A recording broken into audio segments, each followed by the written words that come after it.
here to discuss all things NRL and anything sports related.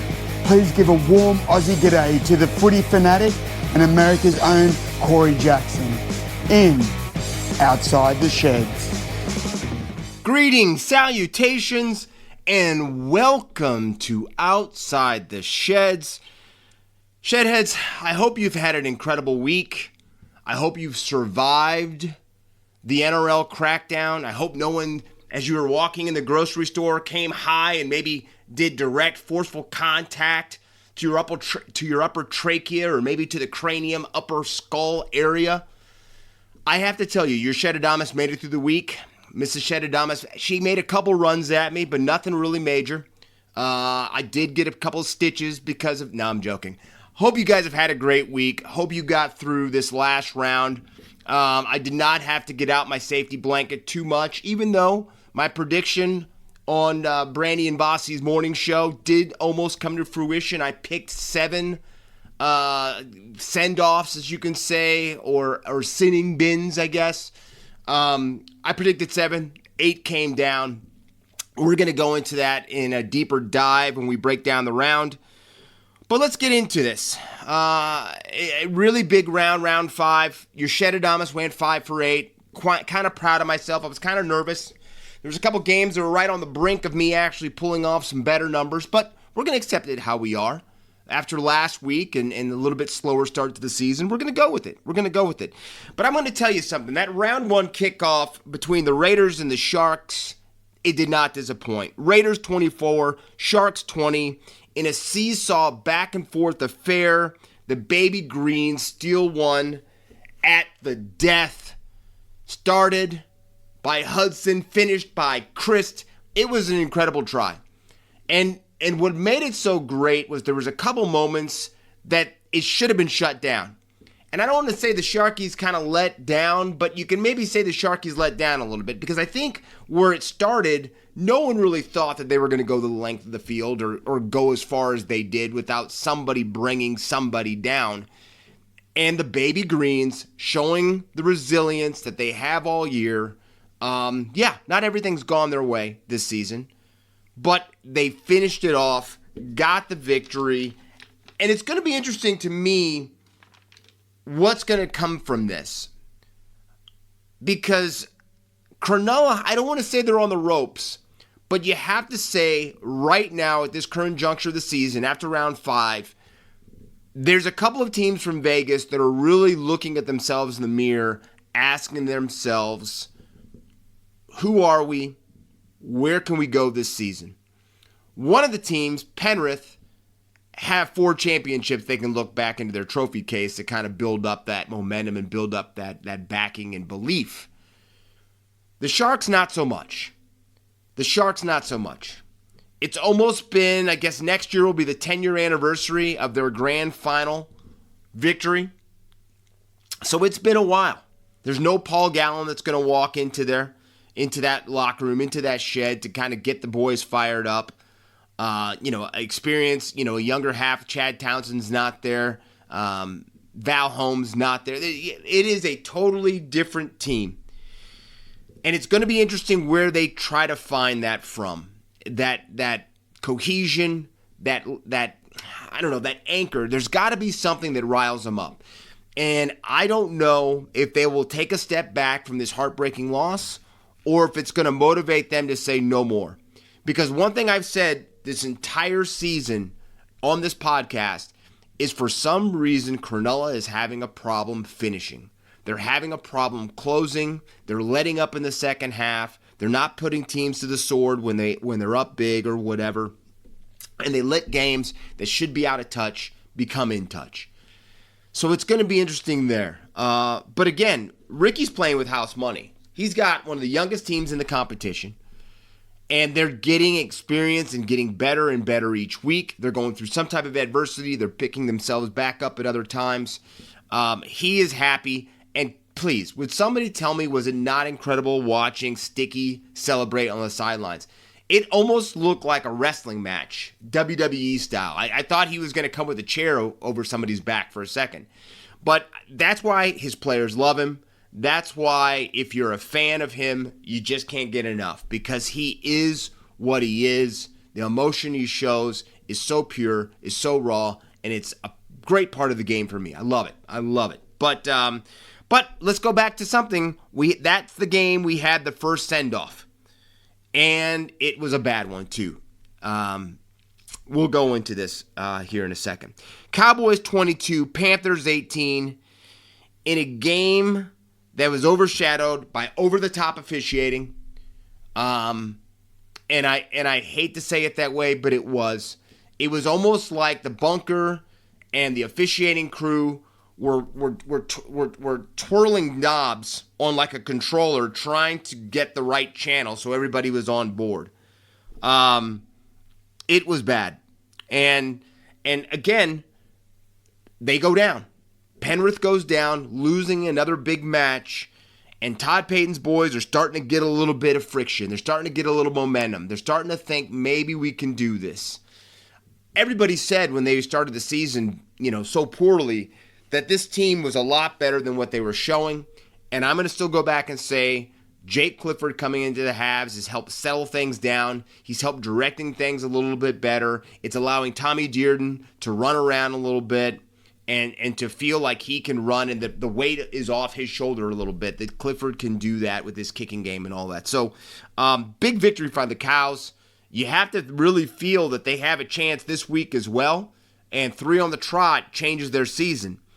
And then you go back to Penrith. Again, a club to me that has as much as they have. It was sad to see Isaiah Yeo play his 250th game and not get a victory. But again, that's part of the game.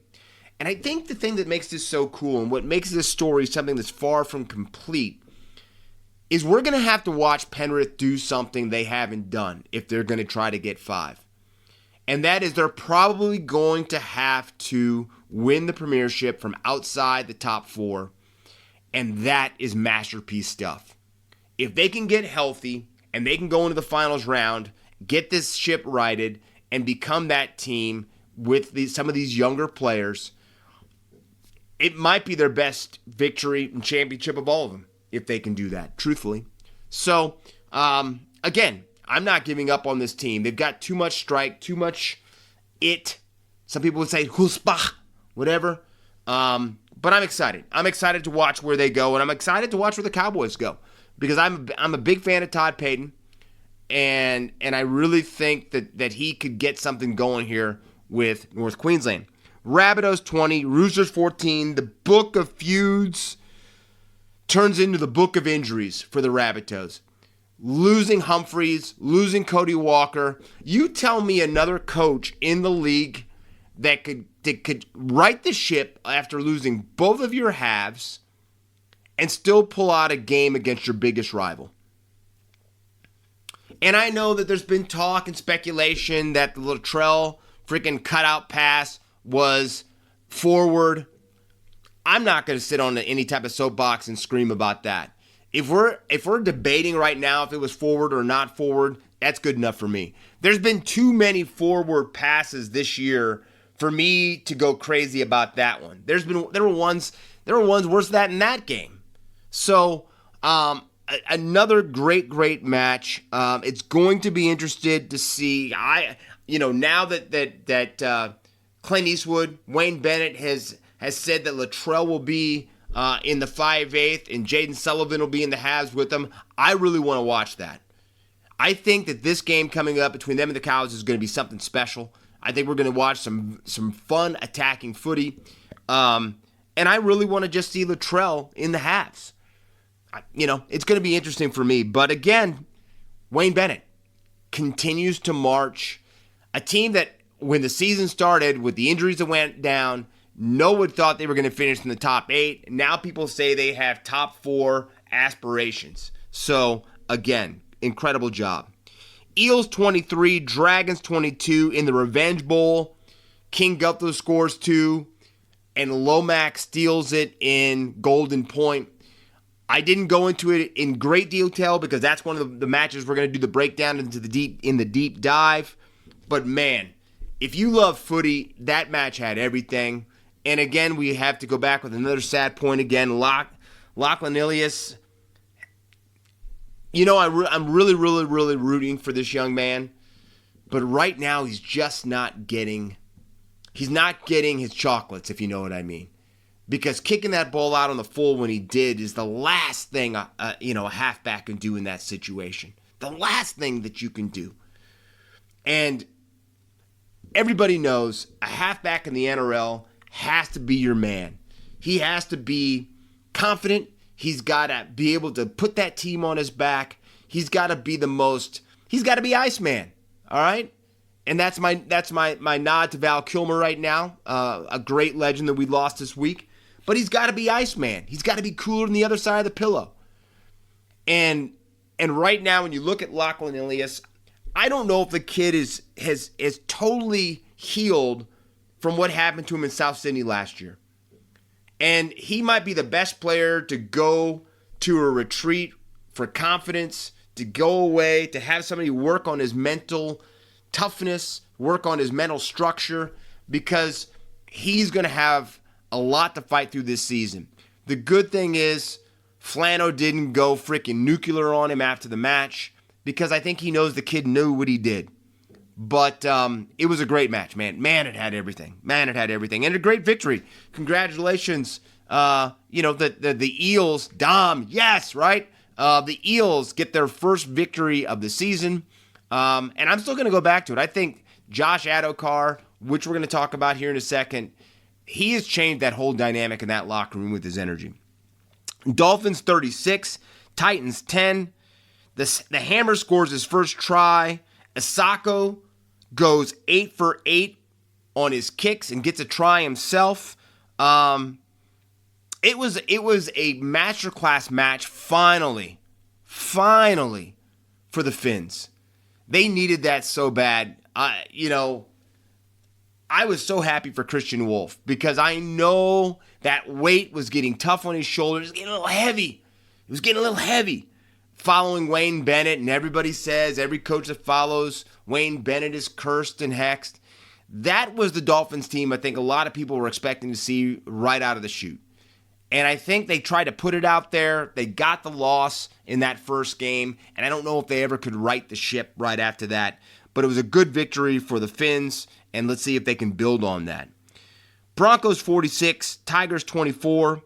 After a really tough, hard-hitting, in-your-face first half, the Broncos, they find their stride, and they just pulled away in the end. And this really to me came down to the Tigers were really missing Jerome Luai. It really showed to me a lot. There's even rumblings that maybe he doesn't even go this week because of his shoulder. But I just think that they showed so much fight and so much character, the Tigers, that they stayed in it. That game, a Tigers team from a few years ago might have got blown out 80-20 in that match. So they showed a lot. I think they're right there. It's going to be hard for me not to pick them this week against Newcastle. That's how much I believe in what Benji's got going on with this team right now. But then, Adam Reynolds goes down with that hamstring. He's named in the side to go this week, which is really, really fascinating to me. I thought for sure they were going to rest him, but he's in the side. So we're going to have to see if he runs out there. But another good victory. Reece Walsh looks like he's getting his gears in check from his downshifting and going forward. So good victory for the Broncos. And again, nothing for the Tigers to hang their head down for. Battle of Brookvale, Storm 48, Seagulls 24. Manly gets up 2-0 and are never in the match after that. Just crazy. They are a seesaw team. And I'm going to say something. We've talked about this the last couple weeks about the DCE saga that's going on there in the northern beaches. And I really think that we have not, and I said this, I really don't think we've seen the full effect yet of what's going on with DCE in that sheds at that club right now. And I really think that we're going to have to watch this because I don't know if the wheels are really going to come off the car. But this is something to really, that is a huge rivalry between Manly and Melbourne. And And yes, we knew the Storm were going to come out firing after last week's performance, and Bellyache was going to have those guys going all out. But Manly just was never in this match, and it really was kind of sad because that 2011 match at between Manly and Melbourne, that was incredible. That's still to me one of the greatest matches I've seen of just straight raw emotion just boiling over. But great win for the Storm. And again, I think we come out of that match with more questions about Manly than anything we had for the Melbourne Storm. And then finally, the Bulldogs 20, the Knights nothing. I almost said not enough. That would be an understatement, wouldn't it? Because the Dogs of War coming off, it was really strange to me because Newcastle's a team coming off the bye. You think they have perfect time to set up, get themselves ready. You've got, again, a Doggies club that's still missing some major pieces, and we get that type of performance.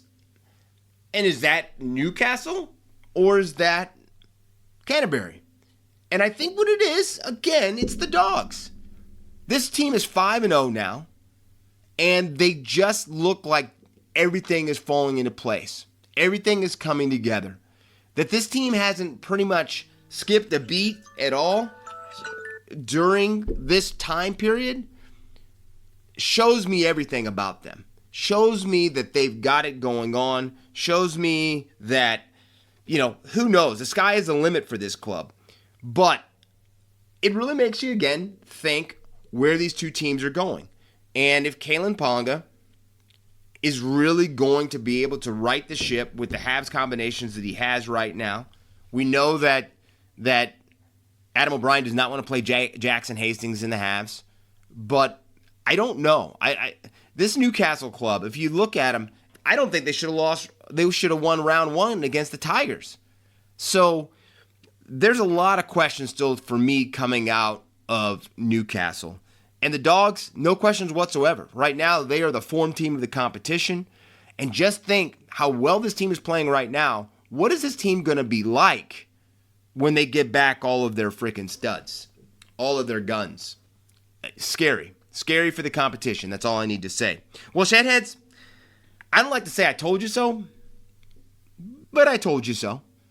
I said it on the morning show, and I'm going to say it right now. 7 predicted by me for the crackdown of send-offs in the bins. We got 8. In the first 2 games, there was 3 sin binnings. And if you think about that, 3 sin binnings was 25% of the sin binnings for the entire season right now. Think about that. There was 10 sin binnings going into that game, right? We had 3 in the first 2 games. That is unheard of. And that's when I think we all knew that this was going to be trouble.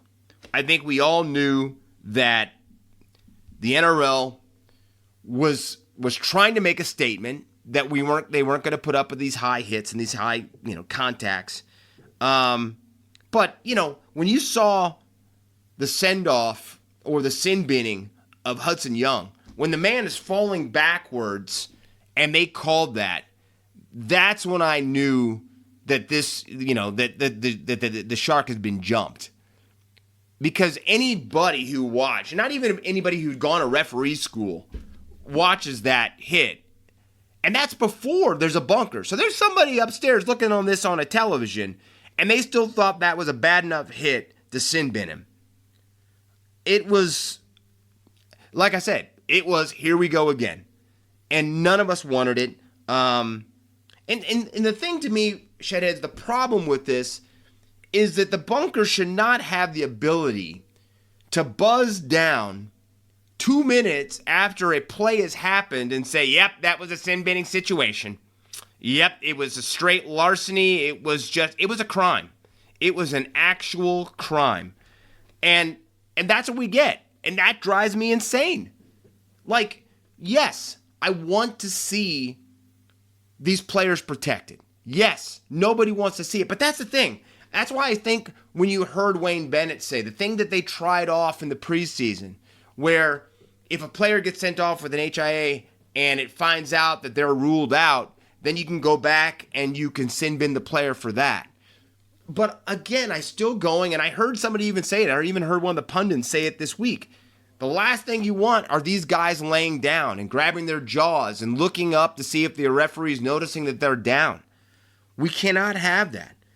And if we do, we're compromising the game.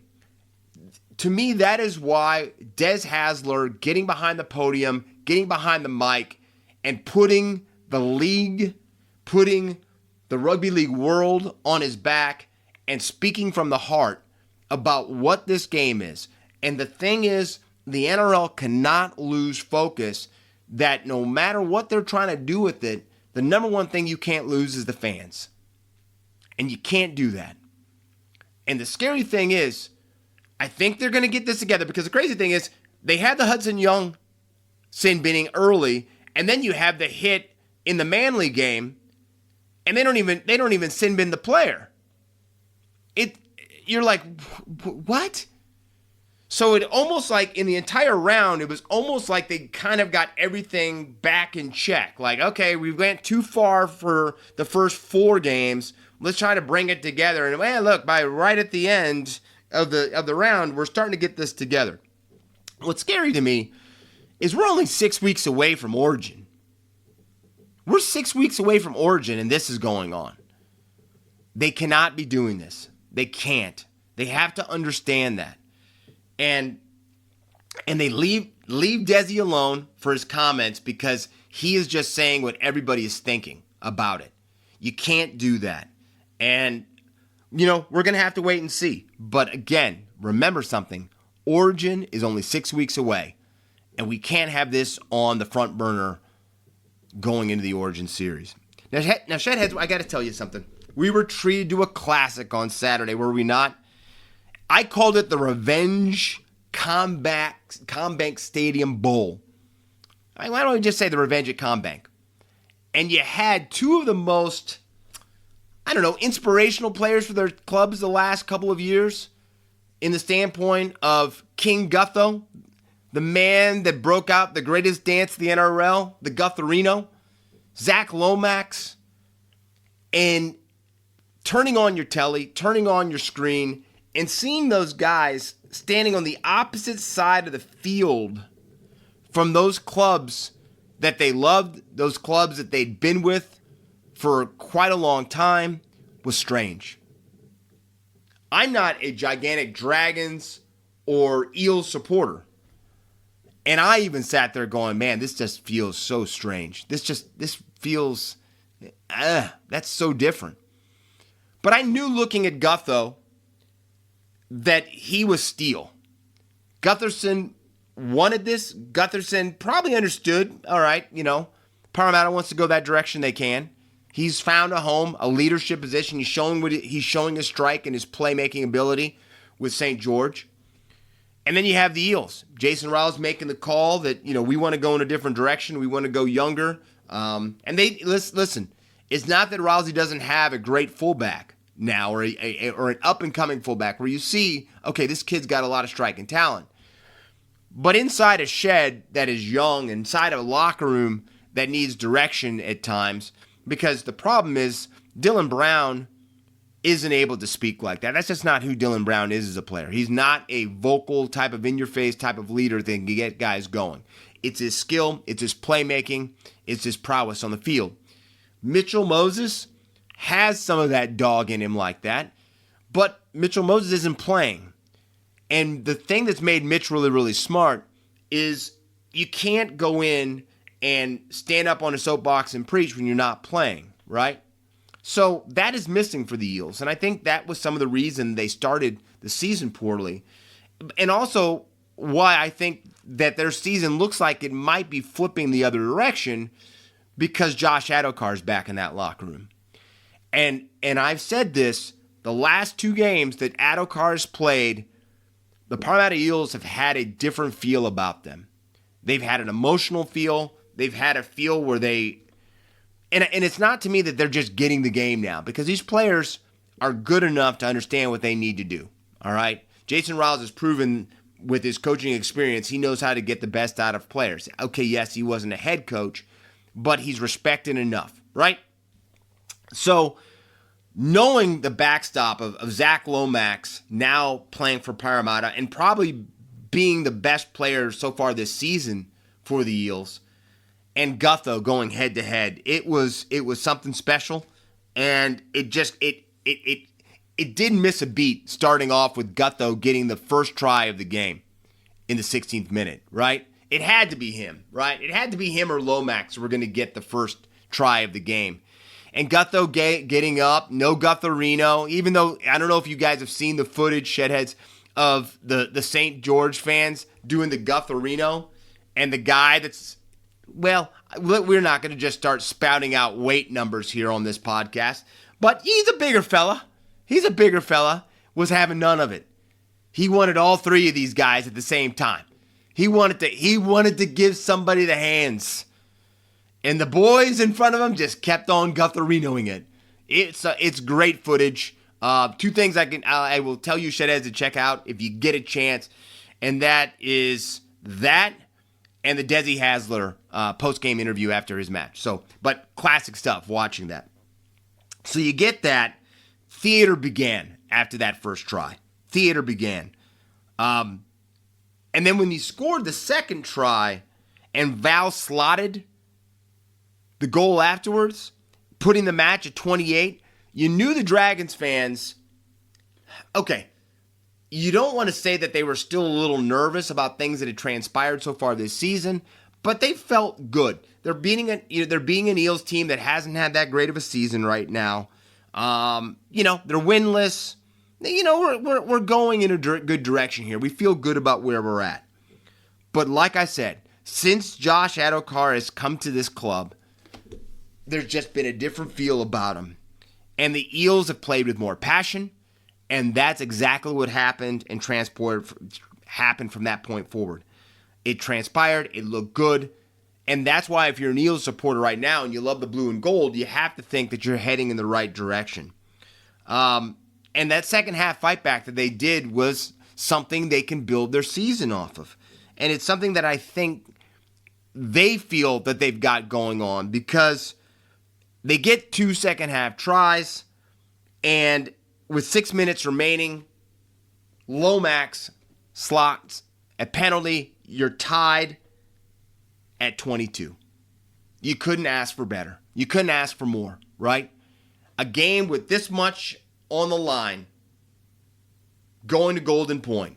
And you knew going to Golden Point that it was going to be Lomax, or it was going to be the Gutho-rino. It was going to be King Gutho that were going to slot and get the victory for their club. And just 3 minutes into it, Lomax, who, I don't know if you paid attention, Shedheads, but I knew there was something wrong with him, right? I knew that he was injured. I watched how he walked on that. He went down after, I guess, he was stepped on. I knew that Zach Lomax wasn't right. But Zach Lomax wasn't going to leave that field. There was too much riding on that for Zach Lomax to leave that field in that game. He was going to finish it off no matter what. And what does he do? He slots the game winner and wins it for his club.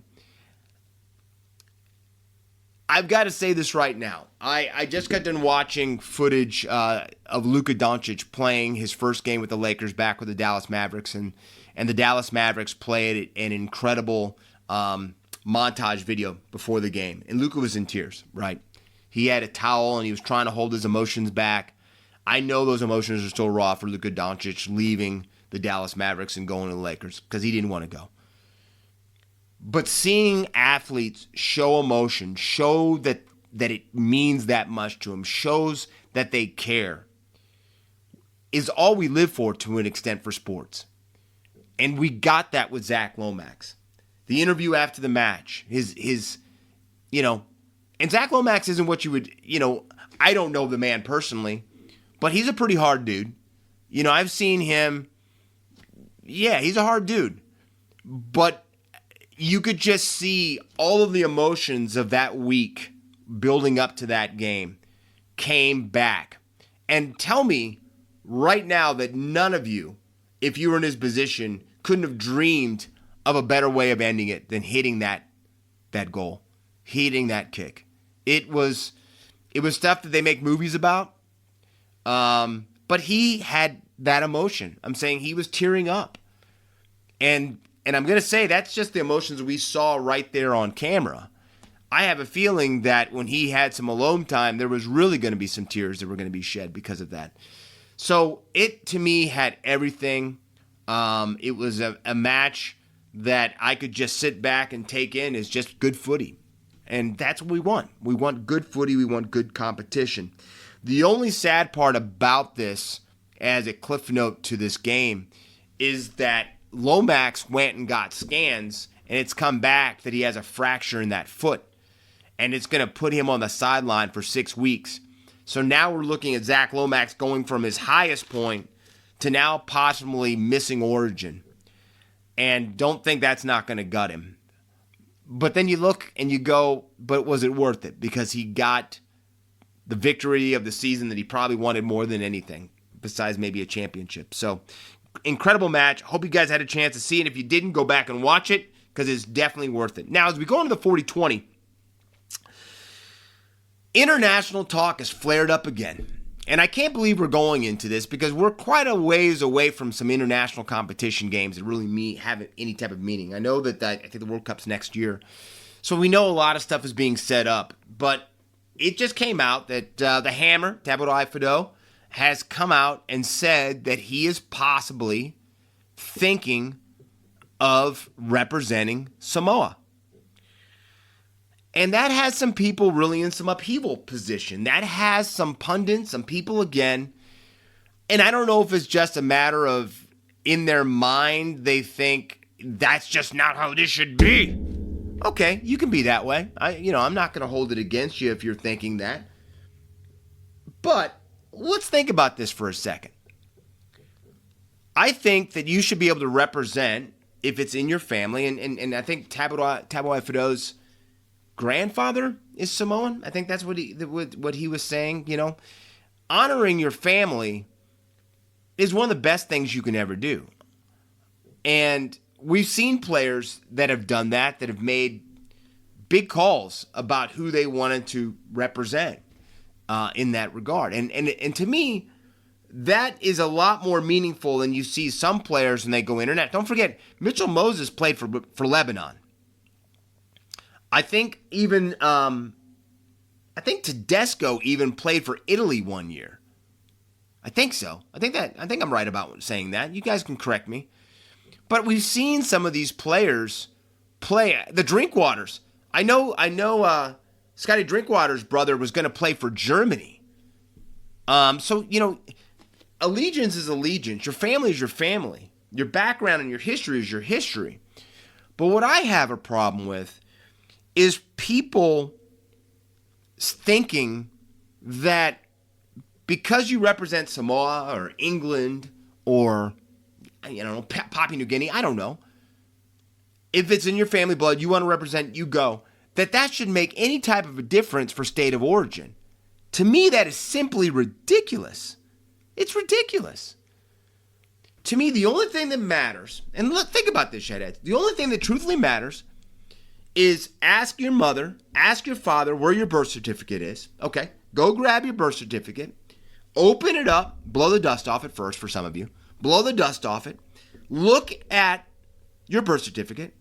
And if it on there says born in Queensland or born in New South Wales, well, there you go. You're a blue or you're a maroon. That is it. That is all that should matter. That's all that should matter. To me, this is so cut, dry, and simple.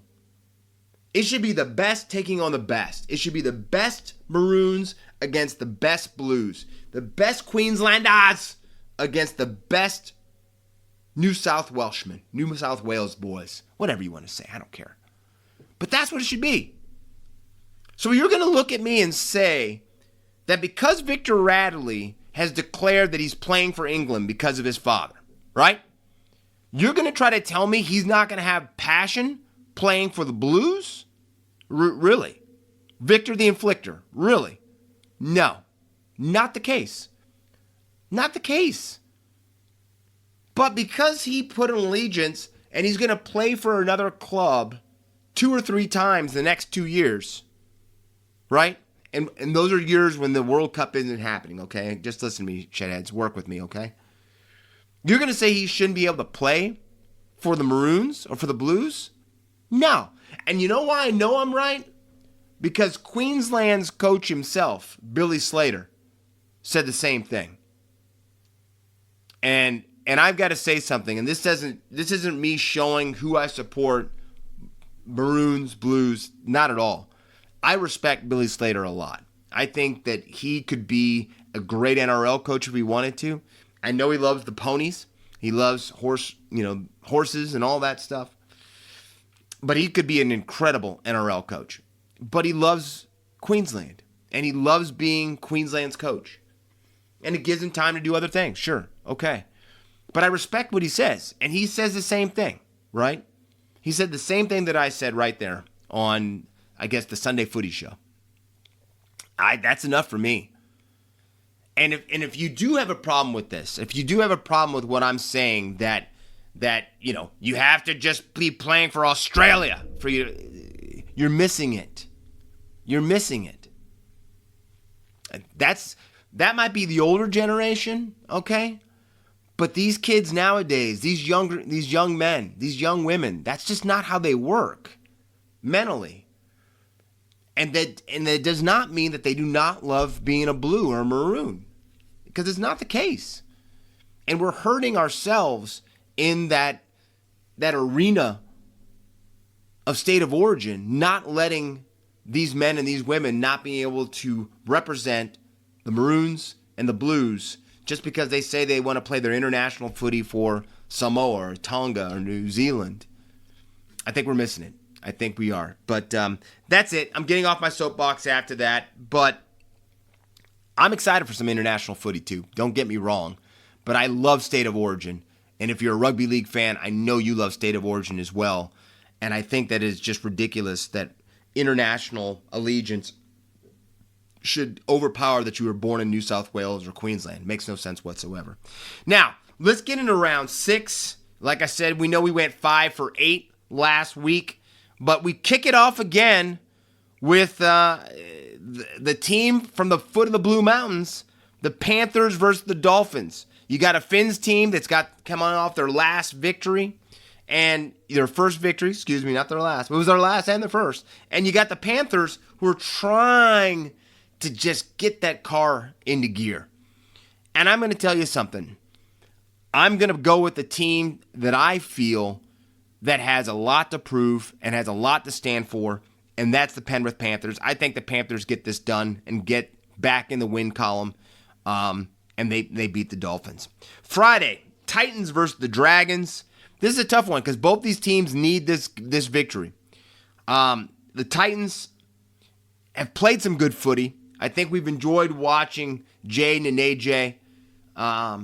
But I'm going to go with the Dragons. I just think that Flano, I think Gutho, I think that team is going to find a way to right the ship, get themselves back in check. It's not that they played bad footy in the matches they've lost.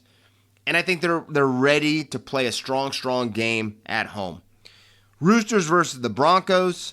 This one says all the money should go one way. But I'm going to say something. I would not be surprised if Adam Reynolds is not on the field against the Chooks. And I think I'm ready to see Hugo in the Habs. Chad Townsend's been stood down. We've got a 6'4" halfback coming in. I'm going with the Chooks. I'm calling the upset. I think they go up to Suncorp and they shock the Broncos and they make that pony not try to have a heart attack by running around the field. So I'm going with the Roosters to close out Friday night. Saturday, Sea Eagles versus the Sharks. This game to me is this could be called the Sybil game. Which team is really going to be their true self when this game happens? Are we going to get the high-flying Manly club? Are we going to get the Sharkies club that looks like they might have the best strike in the competition? Which team is going to show up? If they both show up, we could have some incredible footy. But the problem for me is we already know Turbo's not going to be in the starting lineup for the Sea Eagles. That right there shows me that Manly cannot be on all cylinders. Saab, I think, is also out on this match too. So I'm going with the Sharks. I think the Sharks right the ship. I just hope Nico Hines has a good game so he can get a little bit of that pressure off his back. Cowboys versus the Rabbitohs. I know we've got Latrell and Sullivan in the halves. I'm really excited to see how those two flow together. But I'm going to go with the Cowboys. I think North Queensland and Todd Payton have found their stride. I think they're ready to show the type of footy they can play. And I think for some reason they are going to pull that off. I got the Cows beating the Rabbitohs in a mild upset. Raiders versus the Eels finishes off Super Saturday. I know you've got an Eels team that looks like they're kind of coming together. They got their first victory. They're smelling blood. They're feeling alive. But I'm going with the Baby Greens. I think this club has got something. I think they're special. I think they're going to finish in the top 8 this year. And in the next 2 to 3 years, they're going to be beyond dangerous. I know there's a chance they could lose Jamal Fogarty, but they got another halfback 5/8 sitting there waiting to come in then too. So, so I don't think you're going to see Ricky panic too much if Fogarty moves on. But you know what? Fogarty's playing this weekend, so we don't even need to talk about the future. I've got the Raiders over the Eels. Sunday, Warriors versus the Storm. These usually are always some really big matches. I still can't get Sean Johnson's face at the end of that last one when with the incredible try that stole the victory away from the Warriors, the dive-out try by the X-Man. But, hey, I'm going with the Waz. I think they've built enough momentum. I think they get the upset. So I guess you can say, and what have we seen in 2025? No one is unbeatable. And when it looks like everything should be going one way, you go the other. I've got the Waz over the Storm. And finally, to close out round 6, we've got the Tigers versus the Knights. I know there is rumblings that Jerome Luai is out of this match, but I don't care. The Tigers show me enough this year. I don't know. I know Adam O'Brien will have the Knights ready to play after getting bageled the last match, but I'm going with the Tigers to get the victory over the Knights. Let's go over these again. I've got the Panthers, the Dragons, the Chooks, the Sharks, the Cowboys, the Baby Greens, the Waz, and the Tigers. My gun of the round, Hudson Young. 2 tries, 150 running meters, 2 line breaks, 1 line break assist, 4 tackle breaks, 28 tackles made, and he started the play that might be the try of the season so far, and it could be the try of the season by the end of this season too, because it was such an incredible, incredible play. But Hudson Young, congrats for coming out of the sin bin and again getting 2 tries and sparking your team to victory. So incredible. Now, I know you're going to get excited, Shedheads, because Ask the Sheda is back. I've got a few questions from some loyal Shedheads. So let's go. Let's read the first one. Okay, Corey. And this is from Willow. Great movie. I don't know, could they make it now, because I don't know, do they make any movies with I don't even want to say it wrong, but smaller actors and actresses? How about we say that? Okay, Corey, you were asking for listeners' questions, so here I am. He's a Raiders fan, as you can guess. It says, my bias for the Raiders is obvious and was a super close game, but surely Hutto was severely ripped off not getting 6 points versus the Sharks. Do American sports have player of the year type equivalents, and who decides them? Great question. Great question. Now, the funny thing about this, and thanks, Willow, for that question. The crazy thing about this is every sport's different. Every sport's different. They don't do it the way that the NRL does it with the Dally M with the points from each match. And it might be better that way, but it's always votes. It's always voting system. And I think what makes that so difficult is, like, for example, the last couple of years, what's his name? The player for the Denver Nuggets from Serbia. And I just drew a blank of what his name is. Anyway, he's won the MVP in the NBA, right? And he had a chance of not winning any of them the last 2 years. But the writers voted him the MVP. So our press has a lot to do with it in some standards, right? For the NFL, for the MVP of the league, which is so stupid because they do the voting for the MVP before the playoffs even starts, right? And I don't understand that. Because last year, I think everybody thought Lamar Jackson was getting ready to win it again, and they gave it to Josh, the quarterback for the Buffalo Bills, right? And I do not think that Josh had won it because they had just played and Lamar Jackson had bettered him. And all of his numbers were better than Josh. But they still gave it to him. And that system was voted on by people that have the vote, which you never know. Some people have it, some people don't. They kind of keep it quiet, who doesn't. So, yes, in America, we, just like everything from our beautiful electoral college, which makes a lot of sense, doesn't it? A lot of it is smoke, where you can't really see, and the votes are protected. You can't see who voted for what either. So, yeah, I like in some ways the Dally M voting because at least you can see people getting points. But again, like you said, sometimes how are you not giving the most points? Like Hudson Young to me had an incredible game and he doesn't get the most points. So I don't know. I hope that answered that, Willow, because I think a lot of it, they don't 100% want anybody to know because in the NRL after I think the halfway point of the season, they shut down the voting so no one can actually see who got the points. So, anyway, hope that did it. Let's see. The real Curioso, I think that's how I'm saying it. But anyway, there were a few surprises in the team rosters.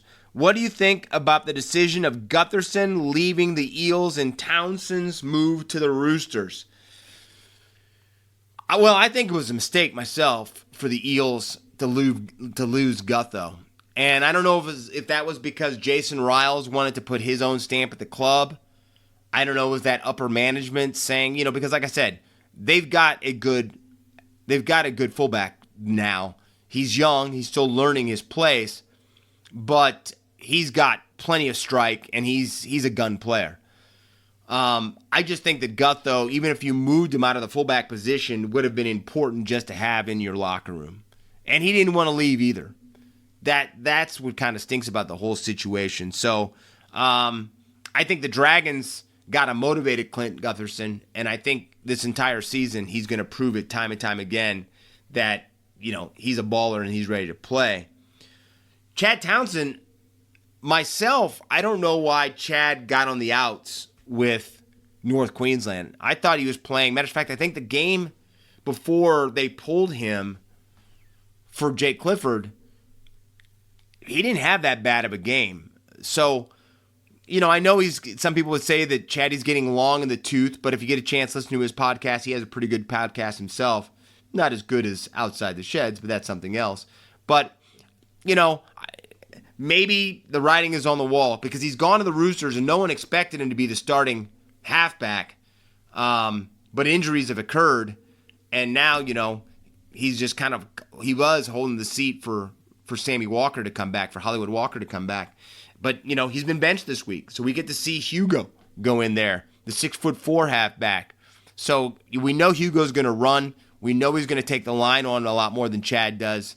So we might not see Chad in the starting lineup for a while for the Roosters. I don't think by any means it was a bad switch for Chad because I think Chad knows he's to the point where he is more of a tutorial, more of a teacher right now for a young half.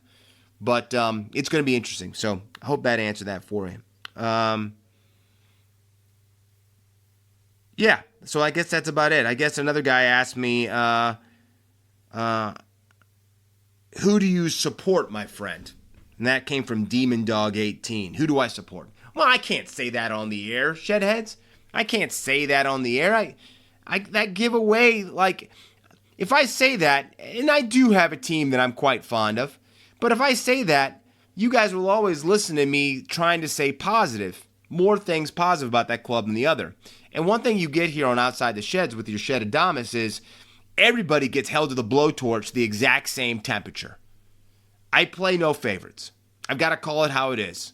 Because the moment you do that and I show bias, then you know that I'm slanted. You know that maybe I'm not playing it fair for everybody. And I won't do that on this show. I won't do that to you, Shedheads, and I won't do that for compromising myself as being what I've learned in journalism school and my communications class. So that's not the case. So I love them all. There we go, Demon Dog 18. I love them all. So there we go. Ask the Sheda. Thanks a lot, Shedhead. So again, feel free, send me some questions, and we'll see who we can get on here. I had some back. We didn't have a question from last week, even though we did. I just didn't see them. I looked in the wrong spot when I went into my social media.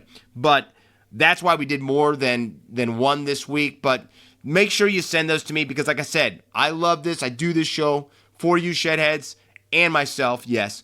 But you guys are such a huge part of it, and I love to hear, and I love the interaction, the back and forth. So send me some questions.